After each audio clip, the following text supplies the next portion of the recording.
तो episode start होता है पांडा के बचपन और यागा से, जहाँ पे यागा को जेल में कैद कर रखा होता है, जहाँ पे गाकू गेंजी उसकी गुड़िया या पांडा के बारे में पूछते हैं, जिसे वे एक कर्सिड कॉर्प्स कहते हैं। और बोलते हैं कि ऐसी चीजें अपनी सोर्सरी की एनर्जी लेते हैं, पर यह बिना एनर्जी की चलती है और अपनी एनर्जी बनाती है। ऐसी कर्सिड कॉर्प्स होना मुमकिन है जो इंसान द्वारा बनाई जाती है, उसके कंट्रोल से ज्यादा खुद के तरीके से काम करती है। और वे आगे से बताते हैं कि ऊपर वाले लोग तुम्हें स्पेशल ग्रेड का मान रहे हैं, क्योंकि तुम खुद से एक कर्स जॉब बना सकते हो, तो तुम आसानी से एक आदमी बना सकते हो, इसलिए तुम्हें हमेशा के लिए कैद की सजा सुनाई गई है। हम लोग यागा को एक कर्स जॉल के पास देखते हैं, जहाँ पे कर्स जॉल यागा से बोलती है कि सब कहते हैं आप उदास हो, तो मैंने उनसे ये कहा अगर तुम उदास हो तो हमें उन्हें खुश करना होगा। इस जोड़ का नाम ताकेरू होता है और यागा से बोलती है कि मैं होशियार हूँ ना, जिस पर यागा उसे हाँ बोलते हैं। अब यागा बोलते हैं कि मुझे माफ कर देना, मैं कुछ वक्त के लिए घर नहीं आ पाऊंगा, और बोलते हैं कि ये बात बाकी लोगों से बता देना। और आगे वे कहते हैं कि ये जंगल तेंगन सामा की सुरक्षा में है और तुम्हारी माँ भी तुमसे मिलने आएगी। और फिर हम लोग कई सारी कसडोल देखते हैं और फिर हम लोग पांडा का सीन देखते हैं, जहाँ पर कुसाकाबे उससे बोलता है कि तुम्हें यागा को बाहर निकालने के लिए पकड़ा गया था, किसी को मत बताना कि मैंने तुम्हारी मदद करी। और बोलता है कि मुझे बस यागा का एहसान चुकाना है। और फिर हम लोग व्हील चेयर में बैठी हुई औरत का सीन देखते हैं, जहाँ पे उसका भाई उसके बराबर में खड़ा था, जो बोलता है कि तुम ये कह रहे हो अगर मैं मरे हुए लोगों के हमेशा पीछे रहा तो मैं कभी भी आज में जी नहीं पाऊंगा। फिर भी मेरी छोटी बहन अब ताकेरू के बिना नहीं जी सकती। अब ताकेरू यागा से बोलता है क्या वे औरत मेरी माँ है,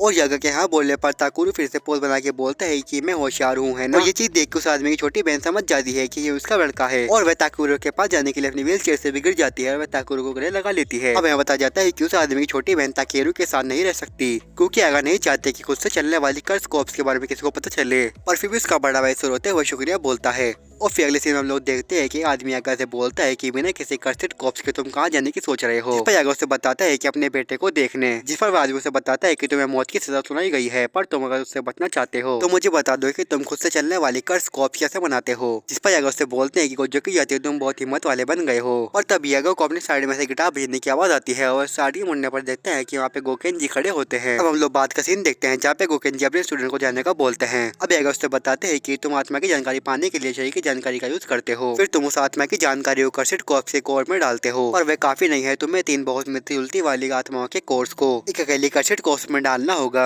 और उन आत्माओं को एक दूसरे की हमेशा निगरानी करने के लिए लगाना होगा। और ऐसा करने से आत्माएं समझ जाती है ताकि खुद की समझ आ सके। उसके पैदा होने के 3 महीने बाद वह अपनी कर्स एनर्जी देना शुरू कर देगा। जिस पर गोकेन जी से बोलते हैं कि तुमने अब क्यों बताया, तुमने जिंदगी जीने की कोशिश क्यों नहीं करी। जिस पर यागा से बोलता है कि ये सब एक शराब है मेरी तरफ से तुम्हारे लिए। और हम लोग देखते हैं कि पांडा यहाँ पर आ जाता है, और गोकेन जी को लगता है कि पांडा उनसे यागा का बदला लेगा, और पांडा सीधे जाके यागा को गले लगा लेता है। गोकेन जी से बोलते हैं कि तुम लड़ते क्यों नहीं। इस पर पांडा ने बताता है कि पांडा ऐसी चीजों से बंधे नहीं होते, तुम यागा के साथ कभी बुरे रिश्ते में नहीं थे, मेरे लिए तुम एक चाकू हो जो यागा पे गिरा है। बस एक बात याद रखना कि पांडा भी रोते हैं, ऐसे बोल के पांडा रोने लगता है। और फिर हम लोग टेंगन का सीन देखते हैं, जो बोलता है कि अकारी एबिटोची की प्री फ्रैक्चर एक सुनसान मल्टी स्टोरी पार्किंग गैराज में फाइट क्लब के लिए सट्टेबाजी के तौर पर पैसे कमा रहा है। टेंगन उन्हें फाइट क्लब के बारे में बताता है, जिसमें 2 सोल्जर के बीच हाथ पैर की लड़ाई होती है, और आमतौर पर यहाँ पे देखने वाले नॉन सोल्जर होते हैं, जो कि साफ तौर पर जुत्सु कोड के 8वें आर्टिकल में लिखी गई सीक्रेट बात को तोड़ता है। और आगे टेंगन उन्हें बताते हैं कि लड़ाई में हिस्सा लेने वाले शायद कर्स यूजर भी होंगे, तो वे थोड़ा संभल के रहें। अब बिल्डिंग के पास आते यूजी और मेगुमी कपड़े बदल लेते हैं, क्योंकि अकारी को अपने सुपर वालों से भिड़ने की वजह से निकाल दिया गया था, और वे खुलेआम जुत्सु के नियम भी तोड़ रहा है। अगर उसे पता चला कि मेगुमी और इतादोरी जुत्सु हाय से है तो वह भाग सकता है। अब यूजी मेगुमी से कहता है कि हम जुत्सु हाय की तरफ से हैं, जिस पर मेगुमी कहता है कि हम लोग बीच की स्थिति में हैं, पर अकारी की नजरों में कम से कम हम उसके साथ हैं। हमारे सभी सेनपाई कहते हैं कि वे किसी काम का नहीं है, उन्होंने कहा था कि वे उनसे ज्यादा ताकतवर हैं, तो हमें उनकी ताकत की जरूरत पड़ेगी। गैराज के अंदर जाती है, वहाँ पे 2 आदमी ने वापस जाने का बोलते हैं, जिस पर मेगुमी ने बोलता है कि हमें होने वाली लड़ाई में जाने दो। और उनमें से एक आदमी मेगुमी के मुख के सामने पच करते हुए बोलता है कि तुम्हें फाइट क्लब के बारे में किसने बताया। जिस पर मेगुमी ने बताता है कि मुझे उसका नाम नहीं पता, मैंने उसे मार दिया, ये करीब 1 महीने पहले की बात है। जिस पर एक आदमी बताता है कि कोंडो करीब 1 महीने पहले गायब हुआ था। अब मेगुमी से बोलता है कि मैं तुम्हारे लिए उसकी जगह ले लूंगा। जिस पर यूजी मन में सोचता है कि अगर हम उसे अचानक से मिलने को बोलते तो वे सावधान हो जाता। मुझे लगता है कि हमें भी पता नहीं होना चाहिए कि उसका नाम अकारी है, और वे समझ जाता है कि उसे अपना मुंह बंद रखना चाहिए। अब दोनों गुंडों ने बताते हैं कि बॉस ने उन्हें हाँ बोल दिया है, और लोग कहते हैं कि यूजी लड़ेगा, और मेगुमी सोचता है कि अच्छा होगा यूजी लड़े। अब मेगुमी उनसे बोलता है कि नहीं मैं लड़ूंगा, और वे लोगों ने बताते हैं कि बॉस ने कहा है तुम्हें पसंद नहीं करते, और अगर तुम्हें पसंद नहीं तो बात खत्म। और सुन के यूजी और मेगुमी मान जाते हैं। अब यूजी फुचिगुरु से कहता है कि वह खतरनाक तो तुम्हारा चुटकुला दे के चला गया था। फुचिगुरु से बोलता है नहीं, अगर कट यूजर वहाँ पे हिस्सा ले रहे हैं तो वहाँ पे काफी अच्छा पैसा बनता होगा, और वैसे बताता है कि हमें सिक्योरिटी कैमरे से देख रहा था। इस पर यूजी बोलता है कि तो काफी चांस होंगे कि अकारी यहाँ पे अंदर हो। मेगुमी बोलता है कि तुम अंदर छानबीन करो, मैं पार्किंग लॉट में छानबीन करता हूँ, शायद मुझे अपने हाल पे छोड़ रहा है, पर अगर उसे पता चला कि हम उसे एक क्लब में घुस रहे हैं तो हम अकारी का भरोसा भी खो देंगे और उससे मिलने का मौका भी। जिस पर यूजी बोलते हैं यार ऐसा होता है तो हम लोग जबरदस्ती करेंगे। जिस पर मेरे बोलता है कि हमारा आखिरी रास्ता होगा, हम बस यहाँ पे उसका साथ मांगने आए हैं। और ये बोलता है कि वह हर उस चीज से बचना चाहेगा जो उसके रास्ते में असर डाले और मुझे नहीं लगता कि मुझे आजाद कुछ करना चाहिए और मुझे यूकी के कलिंग गेम में हिस्सा लेने की घोषणा करने तक के वक्त को वेस्ट नहीं करना चाहता। इस पर यूजी से बताता है कि 10वीं तारीख के शाम के 5 बजे है। यहाँ आने में हमें सोचने से ज्यादा वक्त लग गया। इस पर फुशिगुरो बोलता है कि इसलिए मैं आज ही रात अकारी को ढूंढने की कोशिश करूंगा, पर अगर खतरा लगा तो मैं हट जाऊंगा, इसलिए मैंने कहा शायद। अगले सीन में उसमें से एक बंदा यूजी को रूल बताता है जिसमें नंबर 1 मैच छोड़ के भागना और नंबर 2 कस टेक्निक का इस्तेमाल करना दोनों ही मना है। और यूजी से बोलता है कि मुझे कोई दिक्कत नहीं का सामने वाला कस टेक्निक का यूज करे और वो गुंडा फिर मना कर देता है और बोलता है कि ज्यादातर देखने वाले नॉन सोच रहे उन्हें लड़ाई पसंद नहीं आएगी जो दिखे ही ना। और यूजी के दूसरे नियम के बारे में पूछने पर उसे बताता है कि इसका मतलब है तुम वहाँ लड़ो के जहाँ देखने वाले तुम्हें देख सके। अब यूजी से पूछता है कि बॉस कैसा है, क्या मैं उससे मिल सकता हूँ। जिस पर वो आदमी उसे बताता है कि जब तुम उससे मिलोगे तो कुछ जान जाओगे। और वैसे बताता है कि 2 तरह के मैचेस होते हैं, जैसे असली मारधाड़ और पैसे तय की गई लड़ाइयाँ। और आगे बताता है कि बॉस तुम्हें बुला सकते हैं अगर तुम वहाँ पे चमकने में कामयाब रहे। जिस पर यूजी बोलता है कि मुझे बस अच्छा दिखाना होगा, इससे चीजें आसान हो जाती है। अब वे आदमी टूर्नामेंट की जगह पर ले आता है और वो आदमी से बताता है कि वह तुम्हारा दुश्मन है, जब मैं उसे पहली बार दिखा तो मैं भी हिल गया था। और हम लोग देखते हैं कि यूजी काफी एक्साइटेड होकर स्माइल करता है क्योंकि यूजी का अपोनेंट पांडा होता है। और फिर हम लोग सीसीटीवी रूम का सीन देखते हैं और फिर हम लोग एक आवाज सुनता है जो बोलता है कि मुझे लगता है मेरा जोश खत्म हो रहा है। और हम लोग देखते हैं कि अकारी होता है, वो बोलता है कि तुम्हें पहले से पता होगी कौन जीतेगा तो सट्टा लगाने में मजा नहीं आता। ऐसे बहुत कम बैठे हुए सोच रहा है जो पांडे को हराने के लिए काफी ताकतवर है। और किरारों से बोलती है कि लगता है तुम गलत हो सकते हो। अब यूजी पांडे से पूछता है कि क्या तुम अकारी सेनपाई को देख पाए। तो पांडे से बताता है कि नहीं, हम एक दूसरे को जानते हैं तो मुझसे सावधान नहीं है और वो मुझसे बच रहा है। और हम लोगों को पता चलता है कि यूजी और पांडा बस लड़ने का नाटक कर रहे हैं। पांडे से बताता है कि सेकंड और थर्ड ईयर वालों की तकनीक भी एक दिक्कत है। पांडे से बोलता है कि तो तुम अपनी पहचान छुपा रहे हो। और पांडा की ये बात सुनकर यूजी उसको हाँ बोल देता है और अभी दोनों फिर से लड़ने का नाटक करते हैं।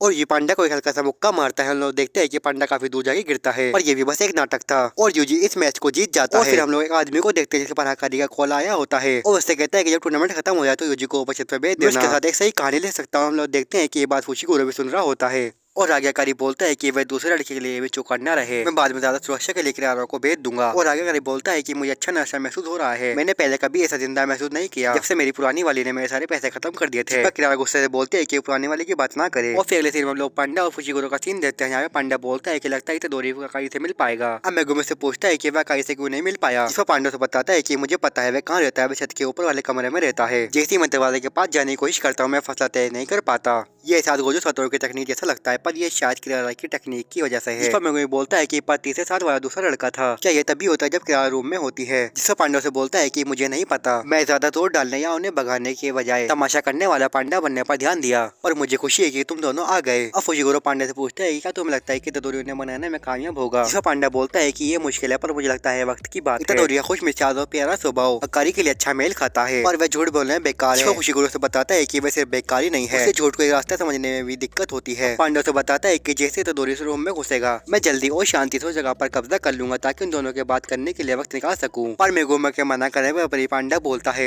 मैं बस उन्हें सुना दूंगा, मुझे पता है कैमरे कहाँ है और वे कहाँ नहीं दे सकते। अब मेगुमा से पूछता है कि यहाँ पे कितने पहरेदार हैं। जिस पर पांडा से बताता है कि दरवाजे पर चाओ छत को छोड़ के हर एक मंदिर पर 2। जिस पर फुशिगुरो से बोलता है कि हम उसे समझ सकते हैं, बस ऐसी दिक्कत किरारा की तकनीक है। पांडा से बताता है कि हम बस उसके बारे में कुछ नहीं कर सकते और अगर वे यूजी को यहाँ से वहाँ कर दे या मदद बुला सके तो हम लोग अकारी को मनाना छोड़ देंगे। अब हम लोग किरारा और यूजी का सीन देखते हैं जहाँ पे किरारा काफी हैरान थे कि यूजी अभी तक फर्स्ट ईयर में है और वे यूजी को यूचान बोलती है। इस पर यूजी से बोलता है कि तुम काफी खुश लग रही हो। जिस पर किरारा बताती है कि अकारी में जोश आए हुए काफी वक्त हो गया है और जब वह जोश में होता है तो मुझे काफी अच्छा लगता है। अब यूजी अकारी से मिलने के लिए कैमरा रूम में आया होता है। अब अकारी यूजी से बोलता है क्या तुम मुझ पे यकीन करोगे कि तुम एक दिन में 1 घंटे कुछ करके 10 लाख येन कमा सकते हो। जिस पर यूजी बोलता है कि जान के बताऊंगा वे कुछ क्या है। जिस पर अकारी उसे बताता है कि तुम्हें जानकारी खरीदने के लिए 2 लाख देने होंगे और यूजी के मैं तुम पे यकीन नहीं करता बोलने पर उसे बताते है कि एक पुराना धोखा है। अकारी उसे बताते हैं दिमाग लगा के सोचो तो ये सब साफ है पर इसे बहुत सारे बेवकूफ है जो इसमें फंस जाते क्योंकि ये जोश की वजह से होता है। ठग धोखा खाने वाले में दोनों में वही जोश होता है। जोश में आके लोग अपनी समझ खो देते हैं और जोश के बिना कोई प्यार में नहीं पड़ सकता। और आके अकारी बोलता है कि मुझे वह जोश पसंद है और यूजी से जोश ने निपटने का तरीका पूछता है और यूजी की सट्टा बोलने पर अकारी बोलता है कि तुम समझ गए और यूजी से बताता है कि जिंदगी एक जुआ है, बहुत सी औरतों ने मुझे छोड़ दिया क्योंकि उन्हें जुए से नफरत थी और वह गलती हमारी सोच उन्हें बाहर निकाल देती है जो बड़ा दाव नहीं लगा सकता और उन्हें जिन्हें नहीं पता कि कब रुकना है। ऐसा भी आसान नहीं है जो जुआ ना खेलता हो, लोग जुए से नफरत नफरत नहीं करते,